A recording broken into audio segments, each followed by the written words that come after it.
In 2018, Steven Pinker published a book called Enlightenment Now, in which he makes a materialist case for why the Enlightenment is succeeding. He correctly notes that, over the past 200 years, basic human needs are being consistently met, quality of life has improved, life expectancy has increased dramatically, infant mortality has decreased, society is generally safer, the world is generally more peaceful, etc., etc. One pillar of his argument is essentially that the future of the planet isn't so bleak because of an ongoing process which will mitigate much of the damage to the environment that the Industrial Revolution and its consequences have wrought. Dematerialization is the term he uses to describe how the march of technology is playing out in such a way as that technology becomes more advanced, it also becomes more versatile, allowing us to do more things with less stuff. In turn, this means we need to produce fewer things to achieve the same goals, reducing the amount that it is necessary to manufacture to achieve the same quality of life. And this argument is most well articulated in the smartphone. It's entirely possible that younger viewers watching this will have no idea what some of these gadgets are for because they were superseded by better technology before they were born. But it is entirely true that Apple have been responsible for rendering much of the technology that was exciting and new when I grew up completely redundant and archaic. This meme strikes hard to people of my age because we remember when compact discs were the hot new thing and how the anti-skip technology revolutionized how we could listen to music on the go. Personally, I don't think it worked very well, but that problem solved itself with the invention of the iPod and eventually the smartphone. Pinker's argument has undeniable strength. After all, 200 years ago, I would have written this script using a fountain pen and an inkwell. 100 years ago, I would have used a typewriter. 30 years ago, I would have used a desktop computer. And today, I wrote it on my smartphone itself. It's generally assumed that the process of dematerialization is morally neutral, because we weren't really attached to the things that it replaced. These things were always gadgets of convenience, and if something more convenient came along, then it was morally uncomplicated to simply upgrade them. The technology that was dematerialized was itself a means to an end, and not an end in itself, so to replace it with better, more efficient technology was no loss to the human experience. Instead, it enhanced it. It was the backwardness of the technology that was a hindrance to its purpose, and so upgrades were consistent with the purpose of using the thing in the first place. Apple recently released an advert called Crush, in which the logic of dematerialization is simply taken to its inevitable conclusion. There was something about this advert that obviously struck a deeply discordant note in the hearts of its viewers, as it was not well received at all. The advert itself was simply a retelling of an LG advert from 2008, but I suppose that in its time it wasn't so evident where the march of technology was taking us, or that the general psychic state of the world was less sensitive to such a change. This time, though, Apple's ad managed to highlight the sinister nature of progress.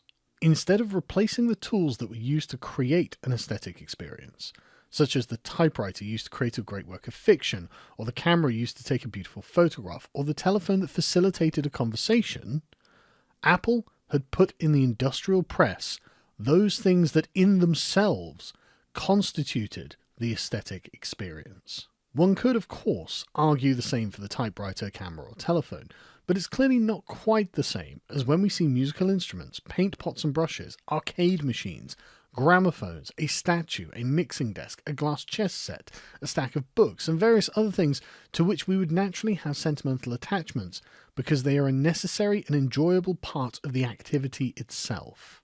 All of this is put into a giant steel predator that mercilessly crushes them all to atoms until all that is left is paint oozing down the gleaming metal jaws like blood, which parts to reveal the world's thinnest black mirror. A perfect and chilling metaphor for the new world of machines utterly crushing the old world of human endeavour, only to be replaced with a lifeless thin slate within which the heart of human creativity is held like a prisoner. To say that this was poorly received is a thunderous understatement. Various actors and directors all made public statements against it, understanding that there was a line crossed here that somehow violated the dignity of their profession and that it needed to be condemned. Apple actually issued a public apology for the ad, which had clearly and dramatically missed the mark. And it's easy to see why the destruction of the analog world of sensory experience filled people with revulsion. For what is this being done? The thinnest iPad? Who asked for that? The annihilation of the past for the plastic convenience of the future was presented with a kind of glee that we didn't previously notice in older Apple adverts, because the target of the destruction was not previously sentimentally important to us. This was a dramatic new step forward in progress. Technology will take away your personal skill and digitally recreate the end result without the pleasure or the hardship or the reward of the intermediary steps of actually physically doing the thing you want to do.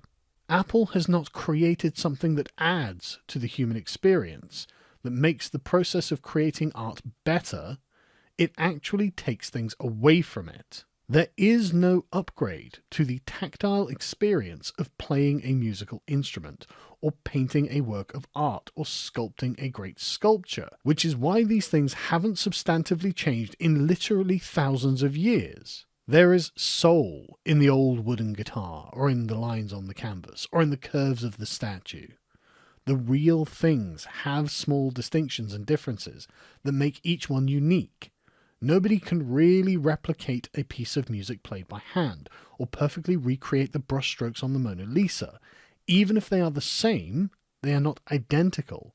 And in the example of music, it is in the process of playing that the proper aesthetic experience is found, both for the performer and the audience, which is why live music is still as popular as it ever was. Ever since the gramophone, through to the radio, the cassette tape, the compact disc, and the MP3, pre-recorded music will always play second fiddle to the live experience, because the proper aesthetic function of music is from one person to another, and pre-recorded music is a simulacrum of that to satisfy an itch we would otherwise only rarely be able to scratch, providing us with a series of high-tech, AI-enhanced digital tools for us to create a series of notes or arranged pixels on a screen in order to skip past the act of creation and the discipline and labour it used to require on the part of the person who accomplished it, isn't actually good. And people understandably mocked Apple for this, as they had clearly missed the purpose of technology. It is meant to enhance our lives and give us access to those things and more of them that we could not have before, not to reduce the incentive to do them all together until they are no longer done. Moreover, I think the glee with which Apple presented the destruction of human artistic endeavour was because ultimately they seemed to believe themselves to be serving a purpose beyond humanity. You may well recall Apple's embarrassing pro-environmental adverts, in which Tim Cook pledges to Mother Earth that all of Apple's products will eventually be carbon neutral, in what I can only imagine is his attempt to save the world. In the pursuit of a higher ideal, we can see that the technology that they will produce will unthinkingly destroy the human good that we sought from it in the first place. What Apple has presented to us wasn't a neutral dematerialization which made life more convenient. It was the annihilation of the purest expression of the human soul. There is a lot more to be said about this subject, but for now, I think it is worth noting how Samsung released an advert in response to the Apple advert that actually hit the right tone. Loathed as I am to give mega corporations credit, but Samsung put the technology in its proper place, as an assistant to artistic endeavour, not a replacement for it. We are the ones for whom our technology should serve, and not some goal external to us. It is ours, we made it, and it should be made for our good, not someone else's or something else's. Anyway, this analysis was only made possible by the work I do at lotuscease.com. We have, of course, been demonetized everywhere. So if you appreciate the work that I'm doing and you'd like to support more videos like this in the future, please do go over to lotuscease.com and sign up and check out everything that we've done over there. It's the bedrock for everything I'm able to do here. And we have some superb stuff coming in the near future.